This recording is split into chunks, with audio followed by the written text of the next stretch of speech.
Ladies and gentleman, CM DK ಶಿವಕುಮಾರ್ಗೆ ಇನ್ನು ಮುಂದಿನ ಅವಧಿಯಲ್ಲಿ ಸಿಎಂ ಭಾಗ್ಯ ಇಲ್ವಾ? ಡಿಕೆಶಿ ನೇತೃತ್ವದ ಆಡಳಿತ ಇಲ್ಲಿಗೆ ಕೊನೆಯಾಗುತ್ತಾ? ಕರ್ನಾಟಕದ ಮುಖ್ಯಮಂತ್ರಿಗಳ ಪಟ್ಟಿಯನ್ನ ನೋಡಿದ್ರೆ ಆಶ್ಚರ್ಯಕರ ಸಂಗತಿಯೊಂದು ಎಲ್ಲರ ಕುತೂಹಲವನ್ನ ಕೆರಳಿಸುತ್ತೆ. ಹಾಗಾದ್ರೆ ಏನಿದು ಕುರ್ಚಿ ಕಮಾಲ್? ಈ ಬಗ್ಗೆ ಹೇಳ್ತೀನಿ. ವೀಕ್ಷಕರೇ, ನೆಲ ಜಲ ಭಾಷೆಗಾಗಿ ಪ್ರಾಮಾಣಿಕ ಪತ್ರಿಕೋದ್ಯಮ, ನೀವು ನೋಡ್ತಾ ಇದ್ದೀರಾ ಫೋಕಸ್ ಟಿವಿ. ನಾನು ವಿದ್ಯಾ.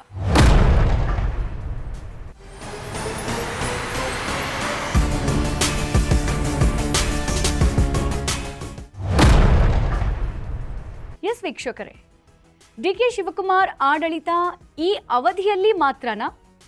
ಮುಂದೆಂದೂ ಡಿಕೆಶಿಗೆ ಸಿಎಂ ಆಗೋ ಭಾಗ್ಯನೇ ಇಲ್ವಾ? ಹೀಗೊಂದು ಪ್ರಶ್ನೆ ಬರೋದಕ್ಕೆ ಕಾರಣ, ಈ ಹಿಂದಿನಿಂದಲೂ ಕರ್ನಾಟಕದ ಆಡಳಿತದ ಚುಕ್ಕಾಣಿ ಹಿಡಿದ ಸಿಎಂಗಳ ಇತಿಹಾಸ. ಶಾಸಕರಿಂದ ಆರಿಸಲ್ಪಟ್ಟು ಸಿಎಂ ಆಗಿ ಆಡಳಿತ ನಡೆಸೋದು ಬೇರೆ, ಅವಧಿ ಮಧ್ಯೆ ಸಿಎಂ ಆಗೋದೇ ಬೇರೆ.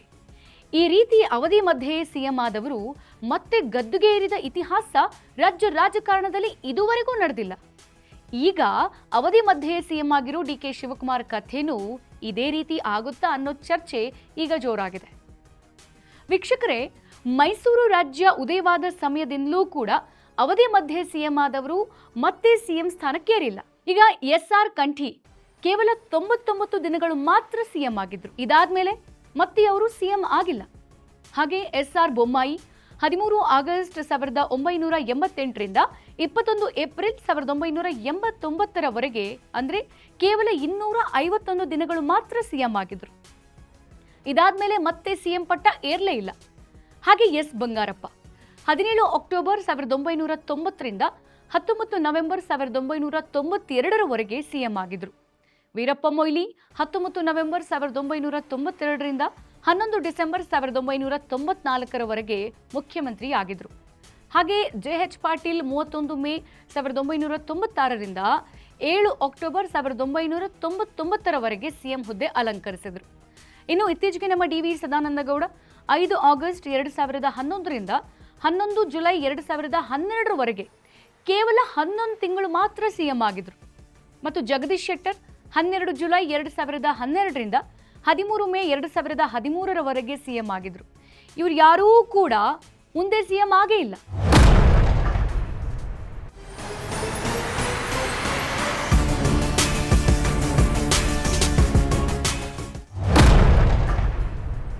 ಈಗ ಸಿಎಂ ಡಿಕೆ ಶಿವಕುಮಾರ್ ಕೂಡ ಅವಧಿ ಮಧ್ಯೆ ಸಿಎಂ ಆಗಿದ್ದಾರೆ. ಹಾಗಾದ್ರೆ ಈ ಹಿಂದಿನ ಸಿಎಂಗಳಂತೆ ಡಿಕೆ ಮತ್ತೊಮ್ಮೆ ಸಿಎಂ ಪಟ್ಟ ಏರಲ್ವಾ, ಅಥವಾ ಈ ರೂಲ್ಸ್ ಅನ್ನ ಬ್ರೇಕ್ ಮಾಡಿ ಸಿಎಂ ಆಗ್ತಾರಾ? Just wait and see. ಇದು ಈ ಕ್ಷಣದ ಪೊಲಿಟಿಕಲ್ ಅಪ್ಡೇಟ್. ನೆಲ ಜಲ ಭಾಷೆಗಾಗಿ ನೋಡ್ತಾ ಇರಿ ಫೋಕಸ್ ಟಿವಿ.